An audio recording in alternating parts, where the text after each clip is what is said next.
What up, y'all? It's your boy, Mr. Downtown Ray Melo, and you're listening to the Entertainment Report on iHeartRadio, live from Dubai for Monday, March 18th, 2019. Delivering some major stories and trends going on in the world of entertainment and beyond. You can follow the show on Facebook, Twitter, or Instagram.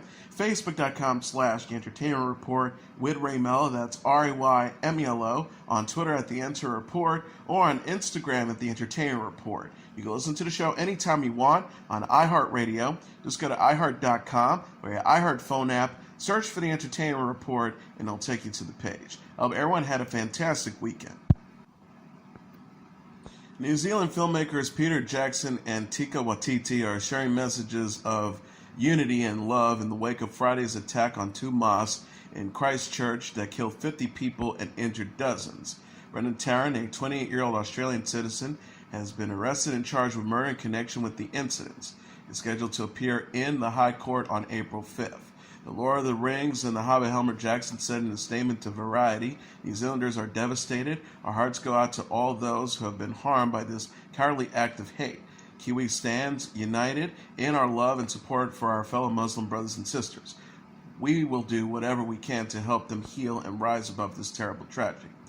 Thor Ragnarok director Waititi tweeted, "Do not allow those criminals to the satisfaction. Go to the mosque, church, synagogue, Marie, Mawunga. Sink into the community and love." In the words of Bob, the people who are trying to make this world worse aren't taking a day off. How can I light up the darkness? Oscar-winning actor Russell Crowe, who was born in New Zealand, also posted on Twitter a photo of Australia's Sydney Opera House at night with New Zealand's symbol of life, a fern leaf, and projected on its side.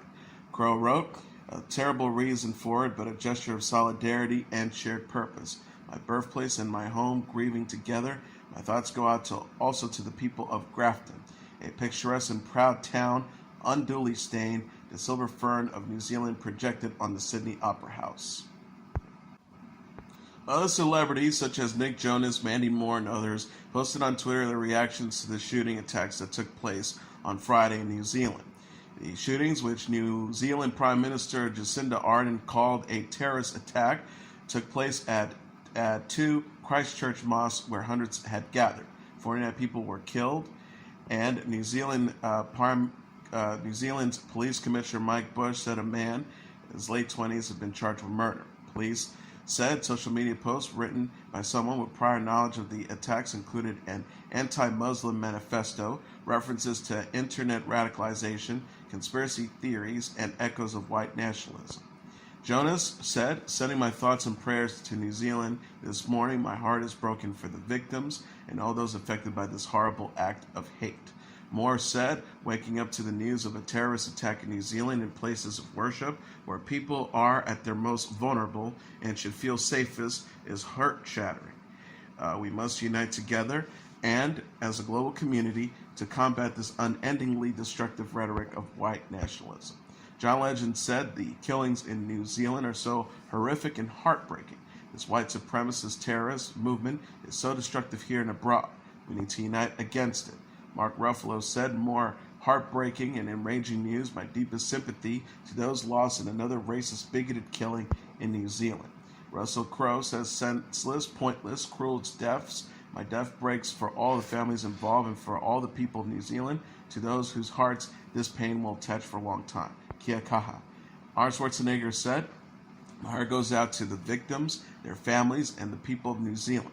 This is a horrific act of terror, but please know that the world stands with you. I stand with you." Baby Reha says, "My heart goes out to New Zealand and all the victims' families." WWE star Mustafa Ali says, "The violence and loss of human life from #Christchurch mosque shooting is a horrific reminder of what hate propaganda can do. Stop hate propaganda." Henry Winkler said, "To the beautiful country of New Zealand and the 50 families that are dealing with unbearable pain, we Winklers send you every thought that can soothe and heal." And Tim McGraw said, "We are deeply saddened by the horrific news out in New Zealand, and we stand with all our friends there against hatred of any kind. #TheyAreUs." Representatives for Disney and James Gunn confirmed the director has been rehired to helm Marvel's Guardians of the Galaxy Volume 3. Gunn, who wrote and directed the first two installments of the Marvel Cinematic Universe sci-fi franchise, was reinstated as the director of the next film after several months of meetings with Disney studio officials, including Walt Disney Studio president Alan Horn. The director, who penned the script for Guardians of the Galaxy Volume 3 prior to his dismissal, was removed from the film in July after its alt-right journalist unearthed decade-old social media posts in which Gunn makes jokes about subjects including pedophilia and rape. Gunn had apologized for the tweets years early and apologized again when the jokes resurfaced. Horn was reportedly swayed by Gunn's apology and his conduct after his firing. Marvel Studios has agreed to begin filming Guardians of the Galaxy Volume 3 when Gunn has completed work on Suicide Squad 2 for Warner Brothers and Marvel's rival DC. Actor Ezra Miller and comic book scribe Grant Morrison are working together on the screenplay for the standalone movie focused on the superhero The Flash. The collaboration was first reported by The Hollywood Reporter, then confirmed by Entertainment Weekly. Miller has played Barry Allen / The Flash in the blockbusters Batman vs. Superman: Dawn of Justice and the Justice League. Warner Bros. Has since taken its DC superhero franchise in a more lighthearted direction with Aquaman and the upcoming Shazam. The studio head, John Francis Daly, and John Goldstein are to direct a Flash flick with a similar tone, but Miller reportedly wants to tell a darker tale. If Miller and Warner Bros. Can't agree on the film's direction, the actor may leave the role. Warner Bros. Pictures has released a teaser for Annabelle Comes Home and announced the third chapter in its Annabelle horror movie series will open in theaters on June 28th. The 15-second clip shows the film's title and opening date projected on decaying wallpaper. A music box cranks out a creepy tune in the background as a child laughs. The preview has gotten nearly 500,000 views since it was posted on YouTube on Friday. Filming began in October on the third installment in the Haunted Doll saga. It follows 2014's Annabelle and 2017's Annabelle Creation. It is also part of the cinematic universe that includes 2013's The Conjuring, 2016's The Conjuring 2, and 2018's The Nun. Patrick Wilson and Vera Farmiga reprised their roles as the franchise paranormal investigators Ed and Lorraine Warren in the film. The Haunting of Hill House and I, Tonya actress McKenna Grace will play the Warrens' daughter Judy. Madison Eisman and Katie Saarif co-star. Annabelle Creation scribe Gary Daubelman is directing the project from the script he penned. Starz has announced its renewed supernatural drama, American Gods, for a third season. The cable network tweeted Friday, "We do grant wishes. See you for season 3." Starring Ricky Whittle, Ian McShane, Orlando Jones, Emily Brownie, Yetide Badiki, Marissa Crash, Omid Abahi, Crispin Glover, and Pablo Schreiber, season 2 began to air last Sunday. Based on a novel by Neil Gaiman, the show is about figures from ancient mythology who feel is essentially threatened and fight the personifications of things people value today, such as technology, globalization, and media. Production is underway in New Mexico on Interrogation, a true crime drama starring Peter Sarsgaard, CBS All Access announced this week. The cast also includes Kyle Gardner, Cody Smith-McPhee, and David Strathairn. At the core of the show is a fact-based 30-year-old murder mystery in which a young man was accused of killing his mother. A news release says the series' first 9 episodes will be available to binge in any order, with each episode structured around an interrogation. This multilinear approach will give their viewers the opportunity to follow their instincts and develop their own interpretations of the facts of the case and ultimately decide innocent or guilty. The shocking season finale will be released at a later date.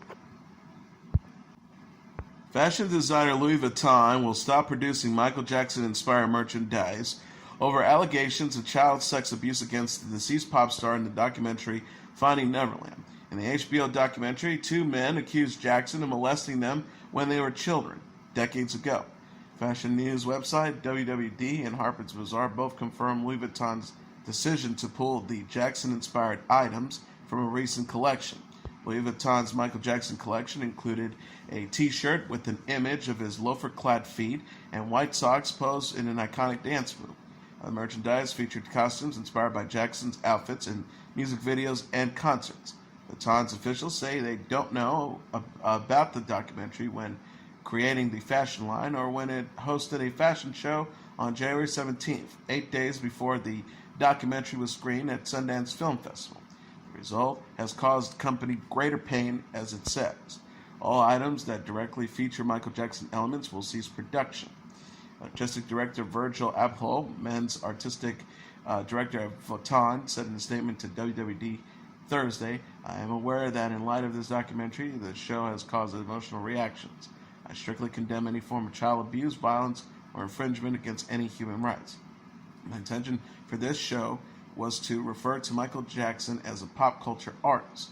It referred only to his public life that we all know and to his legacy that has influenced a whole generation of artists and designers." Wade Robson and James Safechuck said they were abused by Jackson when they were ages 7 and 10 respectively.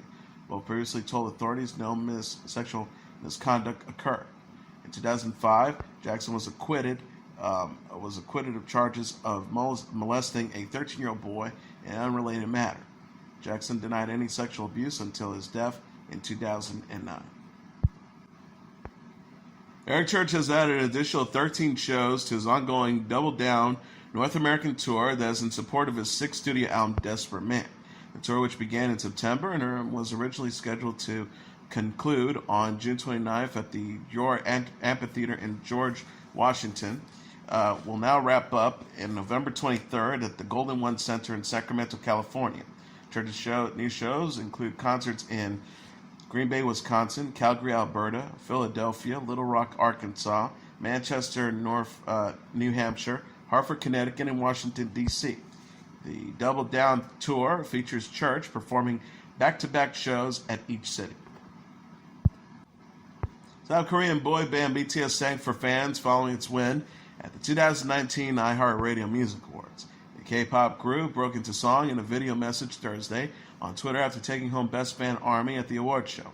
BTS didn't attend the ceremony but gave a shout-out to its fans, known as Army in the clip. The group also won Best Fan Army in 2018. RM says, "Congrats to our entire BTS Army around the world. We're so proud of you guys, and we couldn't do what we do without your constant love and support." He added, "We're now in the studio working on our new album, which is coming very, very soon. We all decided the best way to say thank you is with the song." BTS will release a new mini album, Map of the Soul, Persona, on April 12th. The boy band shared plans for the album this week, nearly 7 months after the release of Love Yourself, Answer. BTS will make its Saturday Night Live debut April 13th, following the release of Map of the Soul, Persona. American actress Emma Stone will host the episode.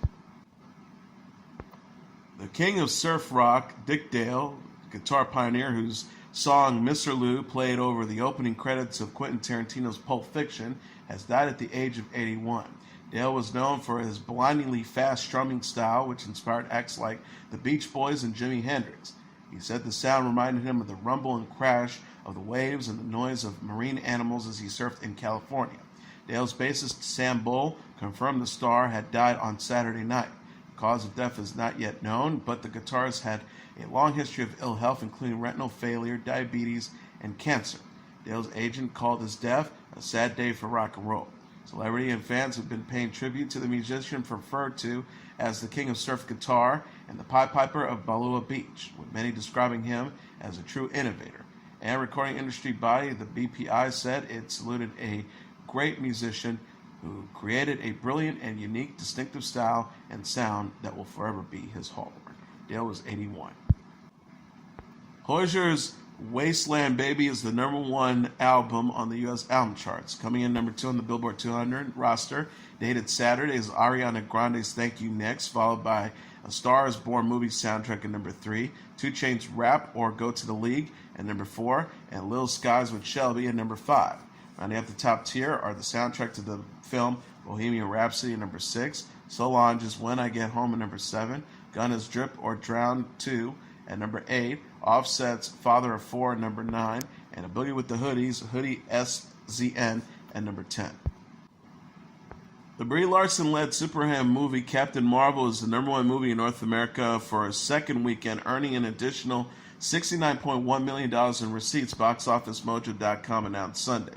Set in the 1990s, the film made $153 million in the United States and Canada when it opened last week. Coming in #2 is Wonder Park with $16 million, 5 Feet Apart at #3 with $13.2 million, How to Train Your Dragon, The Hidden World at #4 with $9 million, and Tyler Perry's The Medea Family Funeral at #5. Right at the top tier are No Manches Frida, number 2, and number 6 with $3.9 million. Captive State at number 7 with $3.2 million. The Lego Movie, the second part, at number 8 with $2.1 million. Alita Battle Angel, number 9 with $1.9 million. And Green Book at number 10 with $1.3 million. And that is your entertainment report for Monday, March 18th, 2019. I'm your host, Mr. Downtown Ray Melo. I'll be back tomorrow to deliver some major stories and trends going on in the world of entertainment and beyond. You can follow the show on Facebook, Twitter, or Instagram. Facebook.com/The Entertainment Report with Ray Melo. That's RAYMELO. On Twitter at The Enter Report, or on Instagram at The Entertainment Report. You can listen to this episode or any previous episodes of The Entertainment Report anytime you want on iHeartRadio. Just go to iHeart.com or your iHeart phone app, search for The Entertainment Report, and it'll take you to the page. Good night, and God bless you all.